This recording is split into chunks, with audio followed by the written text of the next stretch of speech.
Hello students, જય સ્વામિનારાયણ. આજે આપણે ભણવાનું છે ગલનબિંદુ. શું ભણવાનું છે? ગલનબિંદુ. હવે ગલનબિંદુ એટલે શું? રાઈટ, ગલનબિંદુ એટલે શું? તો કે જો ઘણી વખત એવું થાય કે આપણે જો કોઈ પણ પદાર્થ છે એ પદાર્થ, હવે જો આપણી પાસે ગલનબિંદુ એટલે માની લો કે આપણી પાસે કોઈ ઘન પદાર્થ છે. કેવો પદાર્થ છે?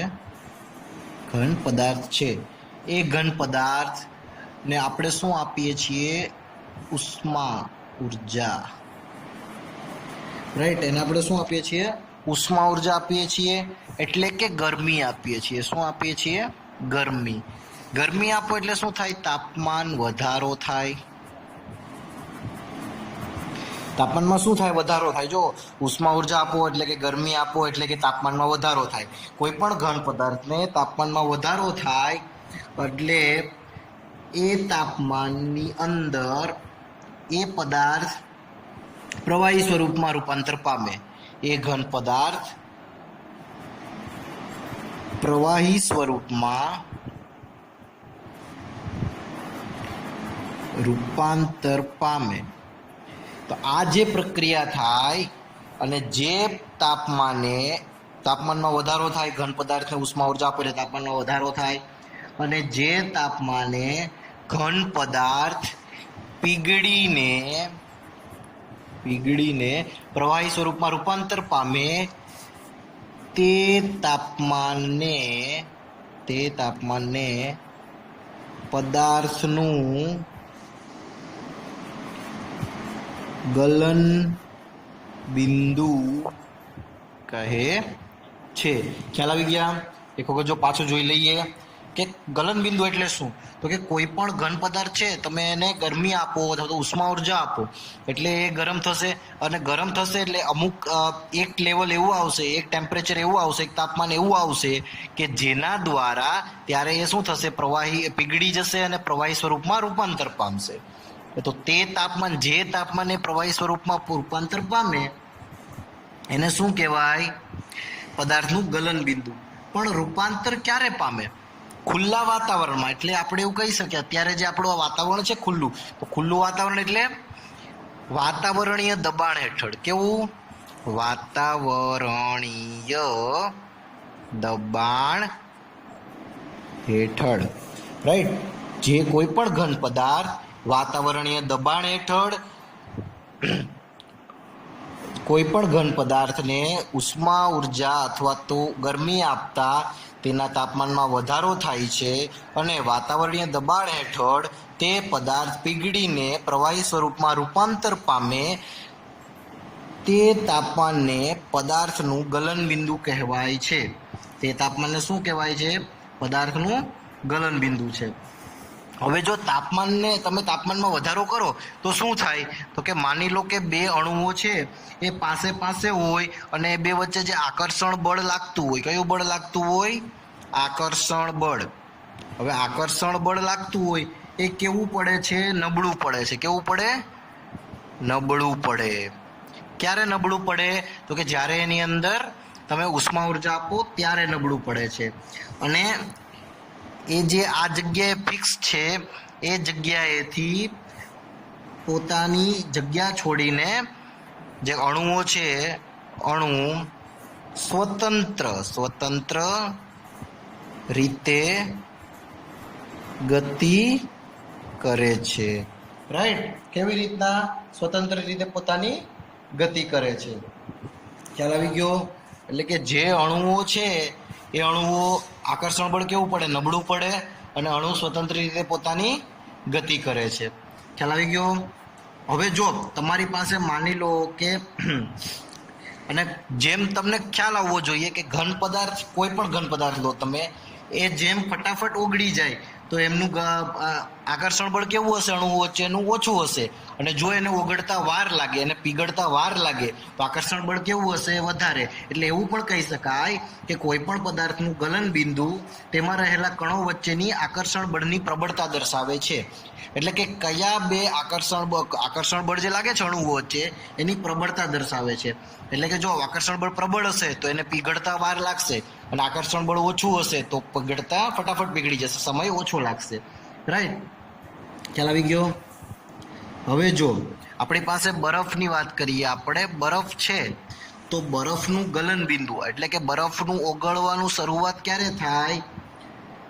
તો કે આપણે લખી શકીએ 273.16 કેલ્વિન. હવે આપણે છઠ્ઠા, સાતમા અને આઠમા ધોરણની અંદર ભણી ગયા છીએ કે આપણી પાસે 3 એકમો છે. આપણે ઉર્જાનું આપણે જે તાપમાન દર્શાવવું હોય, તાપમાનના કેટલા એકમો છે? 3 એકમ છે. રાઈટ? તો આપણી પાસે એસઆઈ એકમ કયો છે તાપમાનનો? કેલ્વિન. રાઈટ? કયો એકમ છે? કેલ્વિન. રાઈટ? કેલ્વિન પણ હોય.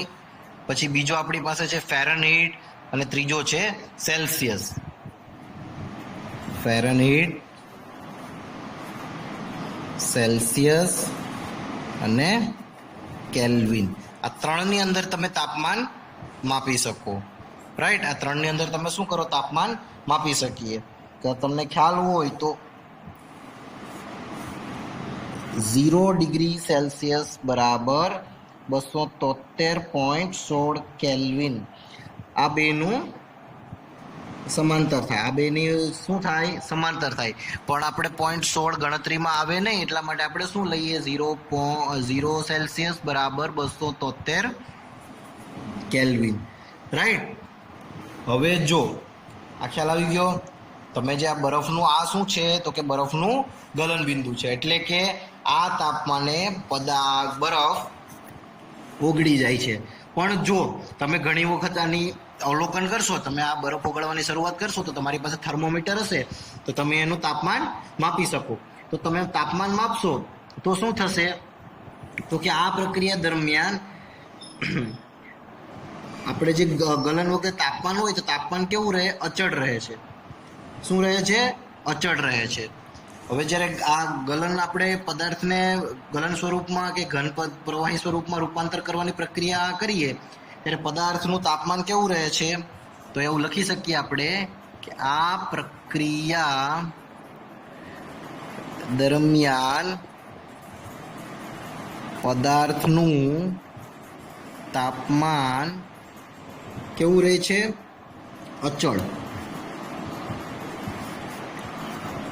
અચળ રહે છે. એટલે કે જો માન લો કે બરફને તમે ગરમ કરવા મૂકો છો તો એનું તાપમાન કેવું રહેવાનું છે? અચળ રહેવાનું છે. એટલે એનું કારણ શું? બરફનું તાપમાન અચળ રહે છે કેમ કે આપણે તો ગરમ કરીએ છીએ, તો તાપમાન વધઘટ થવું જોઈએ ને. કેમ કે પહેલાં બરફ તો ઠંડો હોવાનો છે, તો ઠંડામાંથી ગરમ થાય તો તમારે એને તાપમાનમાં કંઈ ફેરફાર થવો જોઈએ, પણ એવું થતું નથી. એવું કારણ કે એવું શું કામ નથી થતું? તો જો શરૂઆત કઈ રીતના થાય? તો કે આપણે તમે કરીએ તો જ્યારે બરફ પીગળી ના જાય ત્યાં સુધી તાપમાન બદલાતું નથી. કારણ માની લો કે બરફ હજી અંદર છે ત્યાં સુધી તાપમાન બદલે નહીં. માની લો કે તમે અહીંયા ગરમ કરો છો આમાં, તો જ્યાં સુધી આમાં બરફના ટુકડા રહેશે ત્યાં સુધી તાપમાન ચેન્જ નહીં થાય. રાઈટ? જ્યાં સુધી બરફના ટુકડા રહેશે ત્યાં સુધી તાપમાન ચેન્જ નહીં થાય. એટલે કે કેવું રહેશે? અચળ રહેશે. રાઈટ? હવે ઘણી વખત એવું થાય કે હવે સર અચળ શું કામ રહે છે? તો ઘણી આપણે એવું કહી શકીએ કે કણો વચ્ચેનું જે આકર્ષણ બળ છે એનાથી ઉપરવટ જઈને દ્રવ્યની અવસ્થાને બદલવા માટે ઉષ્માનો ઉપયોગ થાય છે. કેમ કે જે આ કોઈ પણ બે અણુ હોય, અણુ વચ્ચેનું જે આકર્ષણ બળ હોય એને તમારે ગરમી આપીને છૂટું કરવું પડે. જો તમે એને છૂટું ના કરો તો પદાર્થની અવસ્થા બદલાય જ નહીં. બરાબર છે? એટલે આની અંતર જે છે એ બદલવું પડે. હવે એ જ રીતના આપણે જોઈએ કે આ તાપમાનમાં ફેરફાર કર્યા સિવાય જ બરફ આ ઉષ્મા ઉર્જાને શોષી લે છે, એવું માનવામાં આવે. કે આપણે એવું કહીએ કે જે બરફ છે, આપણે જેટલી ઉષ્મા ઉર્જા અહીંથી આપીએ છીએ, બરોબર છે, આ જેટલી ઉષ્મા ઉર્જા તમે અહીંથી આપો છો તો એ ઉષ્મા ઉર્જા કોણ શોષી લે છે? વધારાની બરફ શોષી લે છે. પણ એવું થતું નથી. કારણ કે જો વધારાની ઉષ્મા ઉર્જા છે ને એ શું થાય? વધારાની જે ઉષ્મા ઉર્જા છે એનું રૂપાંતર કેમાં થશે? તો કે એ કોણ શોષી લેશે? તો કે આ કમ્પોનન્ટ, કે જે વસ્તુનું આપણે તમારે આ બનેલું છે, રાઈટ, સંઘટકો. શું? સંઘટકો. એટલે કે આ બીકર બનાવવામાં જે વસ્તુ વપરાયેલી છે કે જેની અંદર સંઘટકો રહેલા છે, શું કહેવાય? સંઘટકો. એ આ વધારાની ઉષ્મા ઉર્જા છે ને શોષી લેશે. વધારાની ઉષ્મા શોષી લે છે, રાઈટ. વધારાની ઉષ્મા કોણ શોષી લે છે? તો કે આ સંઘટકો શોષી લે છે બીકરમાં રહેલા. તો તેને શું કહેવાય? ગુપ્ત ઉષ્મા કહેવાય. શું કહેવાય? ગુપ્ત ઉષ્મા. એટલે ક્યારે? તો કે કોઈ પણ પદાર્થના ગલન બિંદુ વખતે કોઈ પણ પદાર્થ ઘનમાંથી પ્રવાહી સ્વરૂપમાં રૂપાંતર પામે અને ઘનમાંથી પ્રવાહીમાં રૂપાંતર પામે ત્યારે એ પદાર્થનું તાપમાન છે એ કેવું રહે છે? એક સરખું રહે છે. તો એનું કારણ એમ કે એની અંદર જે સંઘટકો રહેલા છે એ સંઘટકો વધારાની જે ઉષ્મા છે એ શું કરે છે? શોષી લે છે. તો આવી ઉષ્માને શું કહેવાય? ગુપ્ત ઉષ્મા કહેવાય. શું કહેવાય? ગુપ્ત ઉષ્મા. તો આપણે એવું કહી શકીએ કે પદાર્થના ગલનબિંદુ જેટલા તાપમાને, પદાર્થના ગલનબિંદુ જેટલા તાપમાને, પદાર્થના ગલનબિંદુ જેટલા તાપમાને એક વાતાવરણીય દબાણે 1 કિલોગ્રામ ઘન પદાર્થને 1 કિગ્રા ઘન પદાર્થને પ્રવાહીમાં રૂપાંતર કરવા માટે જરૂરી ઉષ્મા ઉર્જાને પદાર્થને પ્રવાહીમાં રૂપાંતર કરવા માટે જરૂરી ઉષ્મા ઉર્જાને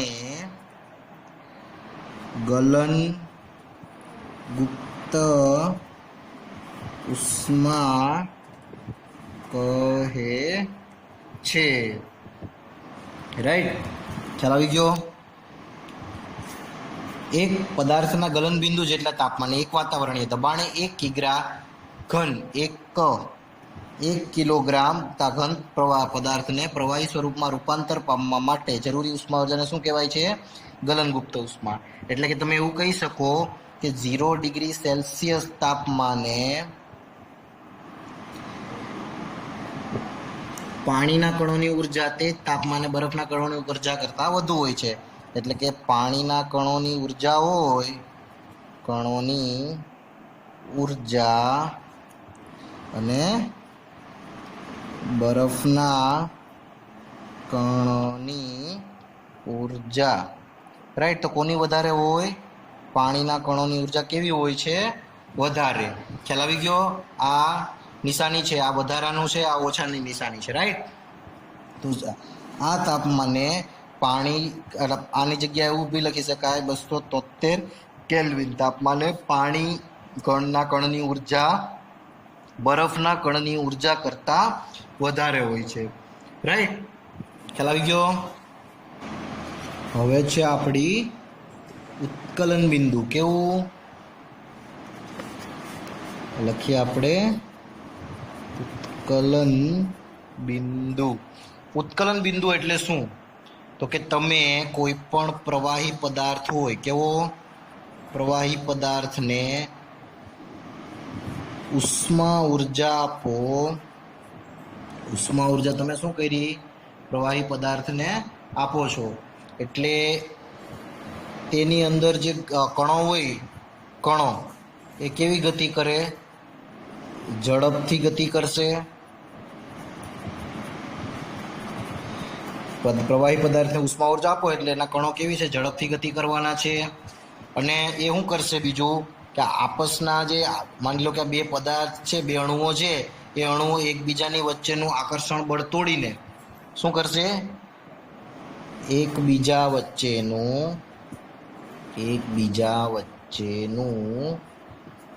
આકર્ષણ બળ તોડીને આકર્ષણ બળ તોડીને એ મુક્ત થઈ જશે, સ્વતંત્ર થઈ જશે, સ્વતંત્ર થઈ જશે, રાઈટ. શું થઈ જશે? સ્વતંત્ર થઈ જશે. એટલે કે એક વાતાવરણીય દબાણે એટલે શું થઈ જાય? જો સ્વતંત્ર થઈ જાય, મુક્ત થઈ જાય એટલે વાયુ સ્વરૂપમાં રૂપાંતર પામે છે, રાઈટ. શું થઈ ગયું? એ વાયુ સ્વરૂપમાં રૂપાંતર થઈ ગયું. કારણ તો કે પ્રવાહી પદાર્થ છે, એના કણોને તમે વધારે ઉષ્મા ઉર્જા આપો એટલે કણો કેવાય ઝડપથી ગતિ કરે અને એકબીજાનું જે આકર્ષણ બળ હોય એ તોડીને મુક્ત થઈ જાય, સ્વતંત્ર થઈ જાય. એટલે કેવું છે? વાયુ સ્વરૂપમાં રૂપાંતર પામે છે. અને આ વસ્તુ છે ને બધી એક સાથે થાય. કેવું છે? જથ્થામાં થાય. કેમાં થાય? જથ્થામાં થાય છે. આ વસ્તુ આખી છે, આ પ્રક્રિયા કેવી છે? જથ્થામાં થાય છે. એટલે એને જથ્થાત્મક પ્રક્રિયા કહી શકાય. કેવી કહેવાય? જથ્થાત્મક પ્રક્રિયા. કેમ કે આ એક અણુ સાથે ના થાય, આ ઘણા બધા અણુઓ સાથે થાય, એટલે આને જથ્થાત્મક પ્રક્રિયા કહેવામાં આવે છે. અને આ જે તાપમાન હતું એ તાપમાનને પદાર્થનું ઉત્કલન બિંદુ કહેવામાં આવે છે, રાઈટ. કે જે તાપમાને એક વાતાવરણ દબાણે જે તાપમાને પ્રવાહી ઉકળવા લાગે અને તે તાપમાનને પ્રવાહીનું ઉત્કલન બિંદુ કહે છે, રાઈટ. એવું લખી શકાય, એક વાતાવરણીય દબાણે કયો પદાર્થ? પ્રવાહી ઉકળવા લાગે છે અને વાયુમાં રૂપાંતર પામે તે તાપમાનને પ્રવાહીનું ઉત્કલન બિંદુ કહે છે. ખ્યાલ આવી ગયા?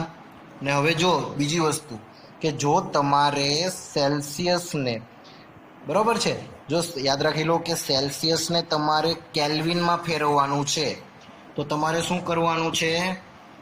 +273 અને કેલ્વિનમાંથી સેલ્સિયસમાં ફેરવવાનું છે તો -273. તો આપણી પાસે જો અહીંયા ઉત્કલન બિંદુની વાત કરીએ તો પાણીનું ઉત્કલન બિંદુ છે આપણી પાસે 100 ડિગ્રી સેલ્સિયસ. પાણીનું ઉત્કલન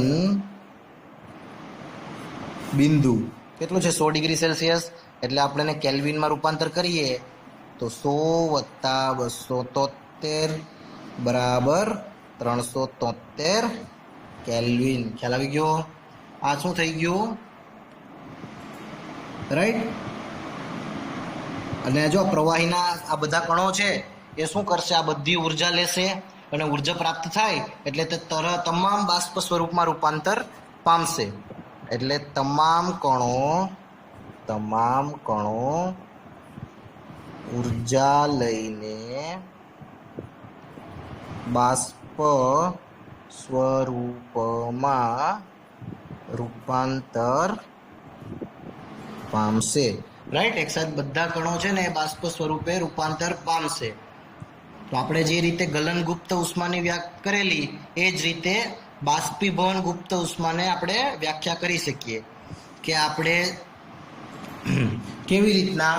તો કે જો હવે અમુક તાપમાન હશે ત્યારે આ પાણીના જે કણો હશે એનું તાપમાન કેવું રહેશે? જ્યાં સુધી બધું પાણી વરાળમાં રૂપાંતર ના થઈ જાય ત્યાં સુધી એ કેવું રહેવાનું છે?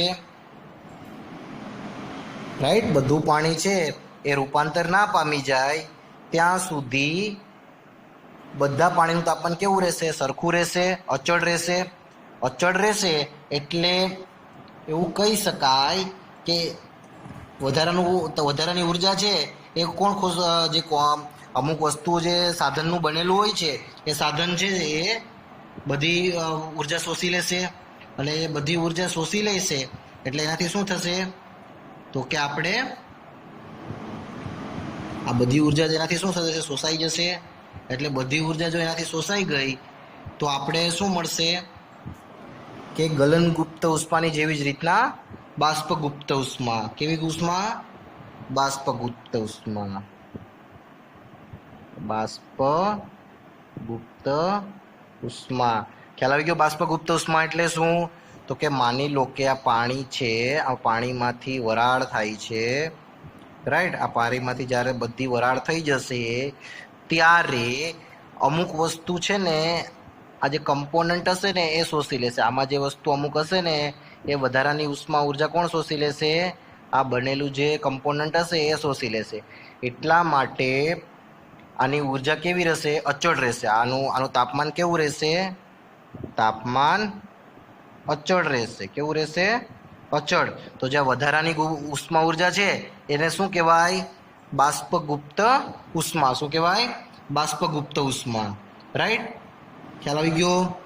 બાષ્પગુપ્ત ઉષ્મા કહેવાય. એટલે વરાળના કણો એ બાષ્પીભવન ગુપ્ત ઉષ્માના રૂપમાં વધારાની ઉર્જા શોષી લે છે. એટલે તમે એવું કહી શકો કે ગલનગુપ્ત ઉષ્માની વ્યાખ્યાયિત આપણે કરતા હતા એ જ રીતના આપણે જેટલું તાપમાન છે, કેટલું તાપમાન છે? 100 ડિગ્રી સેલ્સિયસ તાપમાને પાણીના બાષ્પના કણો, તે જ પાણીના કણો કરતાં વધુ ઉર્જા. એટલે માની લો કે આપણી પાસે આ બાષ્પના કણો છે, બાષ્પના કણોની ઉર્જા, અને આપણી પાસે શું છે? પાણીના કણોની ઉર્જા. રાઈટ? તો કે કઈ વધારે હશે? બાષ્પના કણોની ઉર્જા. કારણ કે જ્યારે આ બાષ્પ સ્વરૂપે રૂપાંતર પામે ને ત્યારે શું કરતા જાય? વધારાની ઉર્જા હોય ને એ શોષી લે છે. ખ્યાલ આવી ગયો? એટલે તમે એવું કહી શકો કે આપણી પાસે ઘન અવસ્થા હોય, ઘન અવસ્થામાં કોઈ પદાર્થ હોય, જો તમે એને ઉષ્મા આપો, શું આપો? ઉષ્મા આપો એટલે કે ગરમી આપો, તો એનું શું થઈ જાય? પ્રવાહી સ્વરૂપમાં, પ્રવાહી અવસ્થા અથવા તો પ્રવાહી સ્વરૂપમાં રૂપાંતર પામે. રાઈટ? અને વધારે પાછી ઉષ્મા આપો એને તો શું થાય? તો કે વાયુ અવસ્થા. શું થાય? વાયુ અવસ્થા. રાઈટ? અને જો આની અંદર તમે એને ઠંડુ પાડો એટલે કે ઉષ્મા શોષી લો, એટલે કે ઠંડુ કરતા, અથવા તો ઉષ્મા શોષી લેતા. રાઈટ? વાયુની ઉષ્મા શોષી લો એટલે પ્રવાહી અવસ્થા, અને પ્રવાહીમાંથી પાછું ઠંડુ કરો એટલે ઘન અવસ્થા. ઉષ્મા શોષી લેતા. ખ્યાલ આવી ગયો? રાઈટ? તો જો બાષ્પગુપ્ત ઉષ્મા, ગલનગુપ્ત ઉષ્મા, ગલન બિંદુ, ઉત્કલન બિંદુ, અને આ વસ્તુ ખાસ યાદ રાખી લેવી. વ્યાખ્યામાં બી પૂછાઈ શકે છે. અને કેલ્વિનમાંથી સેલ્સિયસમાં, ને સેલ્સિયસમાંથી કેલ્વિનમાં ફેરવતા પણ આવડવું જોઈએ. ઓકે? જય સ્વામિનારાયણ. Thank you.